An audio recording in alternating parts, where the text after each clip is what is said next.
प्रधानमंत्री नरेंद्र मोदी ने रक्षा मंत्रालय के पोस्ट बजट वेबिनार में रक्षा में आत्मनिर्भरता कॉल टू एक्शन को किया संबोधित। कहा, आत्मनिर्भर भारत अभियान और मेक इन इंडिया से ही बन सकते हैं रक्षा क्षेत्र में आत्मनिर्भर। भिवानी में 38वीं राज्य स्तरीय पशु प्रदर्शनी का राज्यपाल बंडारू दत्तात्रेय ने किया शुभारंभ। प्रदेश भर से हजारों पशुपालक पहुंचे अपने पशुओं के साथ।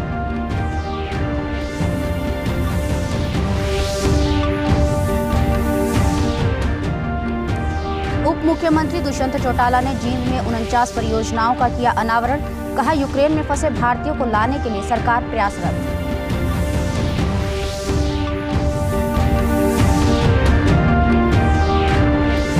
और गुरुग्राम में 2 दिवसीय अर्बन डेवलपमेंट कॉन्क्लेव का राज्य के मुख्य सचिव संजीव कौशल ने किया शुभारंभ। कहा, सरकार अलौटियों को आश्वस्त करने के लिए एक तंत्र पर कर रही है काम। नमस्कार, मैं ममता रानी। अब समाचार विस्तार से। प्रधानमंत्री नरेंद्र मोदी ने आज रक्षा मंत्रालय द्वारा आयोजित रक्षा में आत्मनिर्भरता कॉल टू एक्शन विषय पर एक वेबिनार को संबोधित किया। इस अवसर पर प्रधानमंत्री ने कहा कि इस वर्ष के बजट में देश के अंदर रिसर्च, डिजाइन और डेवलपमेंट के लेकर मैन्युफैक्चरिंग तक का एक वाइब्रेंट इकोसिस्टम विकसित करने का ब्लूप्रिंट है। रक्षा बजट में लगभग 70% सिर्फ घरेलू उद्योग के लिए रखा गया है। इस साल के बजट में देश के भीतर ही रिसर्च, डिजाइन और डेवलपमेंट से लेकर मैन्युफैक्चरिंग तक का एक वाइब्रेंट इकोसिस्टम विकसित करने का ब्लूप्रिंट है। रक्षा बजट में लगभग 70% सिर्फ डोमेस्टिक इंडस्ट्री के लिए रखा गया है। डिफेंस मिनिस्ट्री अब तक 200 से भी ज्यादा डिफेंस प्लेटफॉर्म्स और इक्विपमेंट की पॉजिटिव इंडिजनाइजेशन लिस्ट जारी कर चुकी है। वहीं प्रधानमंत्री ने कहा कि आत्मनिर्भर भारत अभियान और मेक इन इंडिया से ही रक्षा क्षेत्र में आत्मनिर्भर बन सकते हैं। आज के वेबिनार की theme Atmanirbhar in defence call to action देश के इरादों को स्पष्ट करती है। बीते कुछ वर्षों से भारत अपने डिफेंस सेक्टर में जिस आत्मनिर्भरता पर बल दे रहा है, उसका कमिटमेंट आपको इस वर्ष के बजट में भी दिखेगा। प्रदेश में दुग्ध उत्पादन और पशुपालन को बढ़ावा देने के उद्देश्य से राज्यपाल बंडारू दत्तात्रेय ने आज भिवानी में 38वीं राज्य स्तरीय 3 दिवसीय पशु प्रदर्शनी का उद्घाटन किया। इसमें प्रदेश भर से हजारों की संख्या में पशुपालकों ने हिस्सा लिया। राज्यपाल ने अपने संबोधन में कहा कि हरियाणा दुग्ध उत्पादन में देश में दूसरे स्थान पर है। पशुपालन के क्षेत्र में नई तकनीकों का प्रयोग करके हरियाणा प्रथम स्थान पर पहुंच सकता है। उन्होंने कहा कि कोरोना महामारी के दौरान किसानों एवं पशुपालकों ने देश को आगे बढ़ाने का कार्य किया। राज्यपाल ने केंद्र और राज्य सरकार द्वारा चलाई गई विभिन्न योजनाओं का जिक्र भी किया।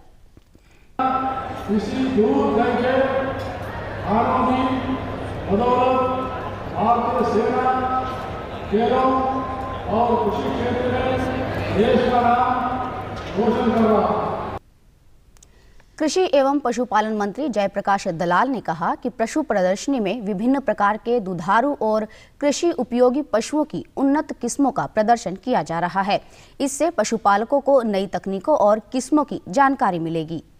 ऐसे कोई टारगेट दिया है कि हरियाणा में नंबर 2 रहने की आदत नहीं है, हरियाणा में नंबर 1 ही बनना है।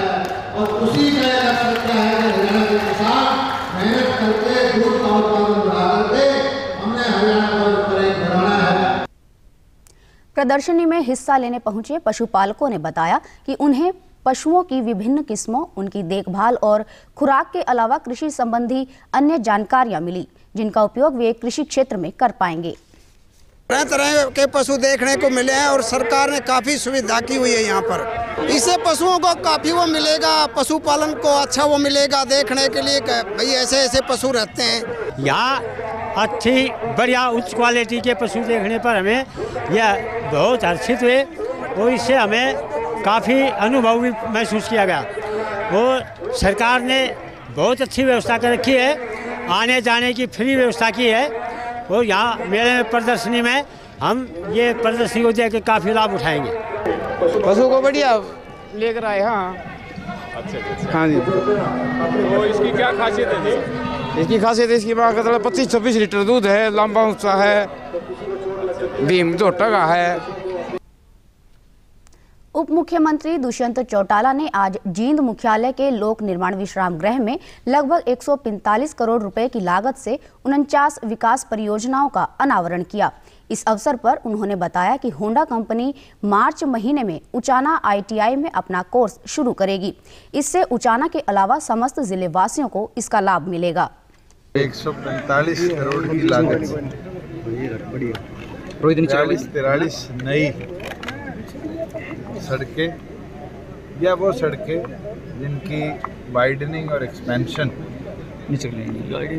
हमने अप्रूव करी है, उनके शिलान्यास या कंप्लीशन आज करे।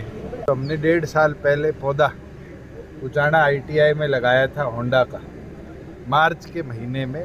उसके अंदर भी होंडा अपना कोर्स शुरू करने जा रही है, जिससे बेहतर स्किलिंग के साथ हम उचाना ही नहीं पूरे रीजन के बच्चों को होंडा जैसी बड़ी कंपनी के साथ। वहीं दूसरी तरफ दुष्यंत चौटाला ने यूक्रेन में फंसे भारतीयों की वतन वापसी पर कहा कि प्रत्येक भारतीय नागरिक को सुरक्षित स्वदेश लाने के लिए सरकार भरसक प्रयासरत है।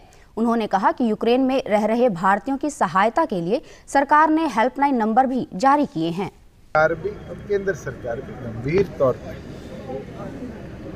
तमाम स्टूडेंट से चर्चा कर रही है। हमने तुरंत एक व्हाट्सएप हेल्पलाइन नंबर भी और सोशल मीडिया के माध्यम से भी जितनी रिक्वेस्ट आई उतने छात्रों को एम्बेसी से कनेक्ट करवाया। माननीय प्रधानमंत्री दोनों देशों से निरंतर संपर्क में है। उनका भी ये प्रयास है कि हिंदुस्तानी नागरिक केवल मात्र छात्र ही नहीं, कोई भी हमारे देश का नागरिक वहाँ पढ़ने गया है, व्यवसाय करने गया है, आज रिहाइश रखता है, उसको सुरक्षित अपने देश में वापस लाने का हमारा पूरा संकल्प है। और एक एक नागरिक की जान को सुरक्षित रखना भी हमारी जिम्मेवारी है। राज्य में योजनाबद्ध शहरीकरण को बढ़ावा देने के लिए गुरुग्राम में आज 2 दिवसीय अर्बन डेवलपमेंट कॉन्क्लेव शुरू हुआ। कॉन्क्लेव का शुभारंभ प्रदेश के मुख्य सचिव संजीव कौशल ने किया। मुख्य सचिव ने कहा कि निर्माण की गुणवत्ता को लेकर सरकार अलौटियों को आश्वस्त करने के लिए एक तंत्र पर काम कर रही है। उन्होंने कहा कि कॉन्क्लेव में शहरीकरण सेक्टर से जुड़े अनुभवी व्यक्तियों के साथ योजनाबद्ध शहरी विकास और अन्य महत्वपूर्ण मुद्दों पर चर्चा होगी। शुभारंभ सत्र की अध्यक्षता करते हुए भारत सरकार के आवास और शहरी मामले मंत्रालय के सचिव मनोज जोशी ने कहा कि कॉन्क्लेव का एजेंडा बहुत ही व्यापक है, जिसमें शहरीकरण से जुड़े सभी पहलुओं को कवर किया गया है। उन्होंने कहा कि अर्बन प्लानिंग में हरियाणा देश का अग्रणी राज्य है। मनोज जोशी ने विश्वास दिलाया कि NCR प्लानिंग में हरियाणा की बेहतरी के लिए पूरा सहयोग दिया जाएगा। उन्होंने कहा कि अर्बन प्लानिंग में रोजगार सृजन को भी शामिल किया जाए। प्रधानमंत्री नरेंद्र मोदी ने गुरुवार को रूस के राष्ट्रपति व्लादिमीर पुतिन से टेलीफोन पर बातचीत की। इस दौरान राष्ट्रपति पुतिन ने प्रधानमंत्री को यूक्रेन के संबंध में हाल के घटनाक्रम के बारे में जानकारी दी। प्रधानमंत्री नरेंद्र मोदी ने दोहराया कि रूस और नाटो समूह के बीच मतभेदों को केवल बातचीत के माध्यम से ही सुलझाया जा सकता है। प्रधानमंत्री ने रूस से तत्काल बातचीत शुरू करने का आग्रह किया। उन्होंने सभी पक्षों से ठोस प्रयास करने का आह्वान किया।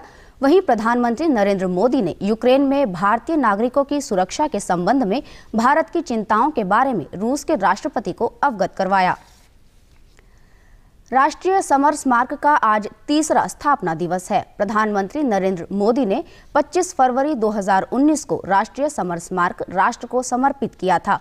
नौसेना प्रमुख एडमिरल R हरिकुमार और वायुसेना प्रमुख एयर चीफ मार्शल विवेक राम चौधरी और भारतीय सेना के उप प्रमुख लेफ्टिनेंट जनरल मनोज पांडे ने इस अवसर पर समर स्मारक में पुष्पांजलि अर्पित की। रक्षा सचिव डॉक्टर अजय कुमार ने भी राष्ट्र के वीर शहीद सैनिकों को श्रद्धांजलि दी। यह स्मारक आजादी के बाद हमारे वीर सैनिकों के बलिदान का प्रतीक है।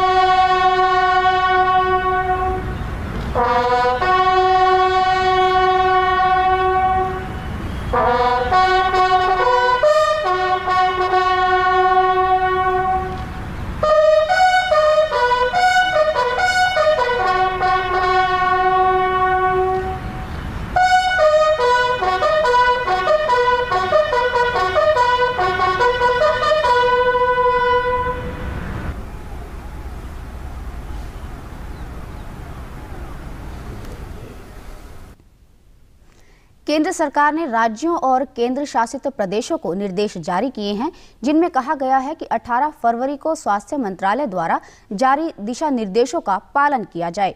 जारी किए गए निर्देशों में कहा गया है कि देश में पॉजिटिविटी रेट और कोविड-19 के मामलों में कमी आई है। कोविड-19 की स्थिति पहले से काफी बेहतर हुई है। ऐसे में आर्थिक गतिविधियों को आगे बढ़ाने में रिस्क असेसमेंट आधारित अप्रोच यानी स्थानीय स्थिति के हिसाब से विभिन्न गतिविधियों को खोलने के फैसले लिए जाएं। हालांकि सोशल डिस्टेंसिंग, मास्क लगाने, सफाई बरतने जैसे उपायों को लागू करवाना होगा। टेस्टिंग और सर्विलांस के साथ टीकाकरण पर भी लगातार ध्यान दिया जाए। केंद्रीय स्वास्थ्य एवं परिवार कल्याण मंत्री डॉक्टर मनसुख मांडविया ने गुरुवार को गांव बाड़सा में स्थित अखिल भारतीय आयुर्विज्ञान संस्थान के परिसर स्थित नेशनल कैंसर इंस्टीट्यूट का दौरा किया। केंद्रीय मंत्री के बाड़सा पहुंचने पर भाजपा के प्रदेश अध्यक्ष ओम प्रकाश धनखड़ और सांसद डॉक्टर अरविंद शर्मा ने स्वागत किया। केंद्रीय स्वास्थ्य मंत्री ने विश्राम सदन, ओपीडी, आपातकालीन और अन्य केंद्रों का निरीक्षण भी किया। इससे पहले ओम प्रकाश धनखड़ ने केंद्रीय मंत्री डॉक्टर मनसुख मांडविया से बाड़सा में एम्स की आउटरीच ओपीडी को आरंभ करने और संस्थान की विश्व स्तरीय टेस्ट लैब को झज्जर और गुरुग्राम सहित प्रदेश के अन्य लोगों के लिए भी खोलने का आग्रह किया। उन्होंने आरोग्य धाम एम्स के विस्तारीकरण को लेकर भी चर्चा की। केंद्रीय स्वास्थ्य मंत्री ने प्रदेश अध्यक्ष की मांगों को पूरा करने के लिए संबंधित अधिकारियों को निर्देश दिए। स्वास्थ्य मंत्री अनिल विज ने कहा है कि राज्य के 100 बिस्तरों से अधिक क्षमता वाले 31 नागरिक अस्पतालों में केटरिंग की सेवा दी जाए। उन्होंने बताया कि इसके लिए स्वास्थ्य विभाग के अधिकारियों को निर्देश दिए गए हैं, जिससे मरीजों को अस्पतालों में ही भोजन की व्यवस्था मुहैया हो सके। अनिल विज गुरुवार को चंडीगढ़ में स्वास्थ्य विभाग के अधिकारियों की बैठक की अध्यक्षता कर रहे थे। बैठक में स्वास्थ्य मंत्री ने अधिकारियों को निर्देश दिए कि प्रदेश के नागरिक अस्पतालों में निजी कमरों की संख्या को भी बढ़ाया जाए और इस दिशा में कार्रवाई को अमल में लाया जाए। उन्होंने बताया कि नागरिक अस्पतालों को एयर कंडीशन बनाने का प्रयास जारी है और अस्पतालों में ऑक्सीजन युक्त बिस्तरों की संख्या को बढ़ाने के लिए अधिकारियों को निर्देश दिए गए हैं। अनिल विज ने कहा कि गुरुग्राम, हिसार और करनाल में अत्याधुनिक तकनीक से सुसज्जित नागरिक अस्पतालों को तैयार किया जाएगा। उन्होंने कहा कि हरियाणा में उच्च गुणवत्तापरक स्वास्थ्य सुविधाएं उपलब्ध करवाई जाएंगी, जिससे प्रदेशवासियों को राज्य से बाहर न जाना पड़े। नगर एवं ग्राम योजनाकार विभाग हरियाणा द्वारा गुरुग्राम में विभिन्न रेजिडेंशियल सोसाइटी में स्ट्रक्चर संबंधी शिकायतों पर संज्ञान लेते हुए 5 रेजिडेंशियल सोसाइटी का स्ट्रक्चरल ऑडिट IIT रुड़की की टीम द्वारा करवाने का निर्णय लिया गया है।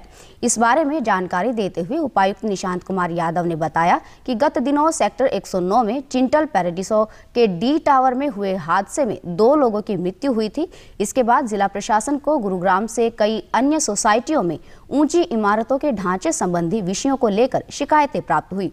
इनका संज्ञान लेते हुए प्रदेश के नगर एवं ग्राम योजनाकार विभाग द्वारा 5 सोसाइटी में स्ट्रक्चरल ऑडिट करवाने का निर्णय लिया गया है।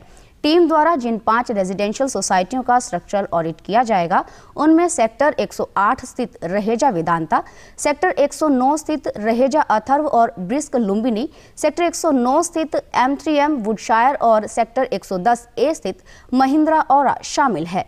अंत में इस बुलेटिन के मुख्य समाचार एक बार फिर।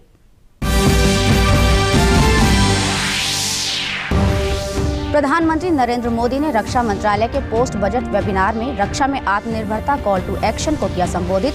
कहा, आत्मनिर्भर भारत अभियान और मेक इन इंडिया से ही बन सकते हैं रक्षा क्षेत्र में आत्मनिर्भर।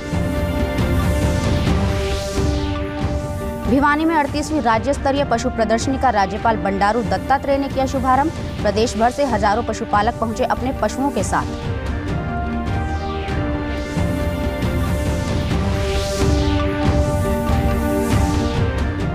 उप मुख्यमंत्री दुष्यंत चौटाला ने जींद में 49 परियोजनाओं का किया अनावरण। कहा, यूक्रेन में फंसे भारतीयों को लाने के लिए सरकार प्रयासरत।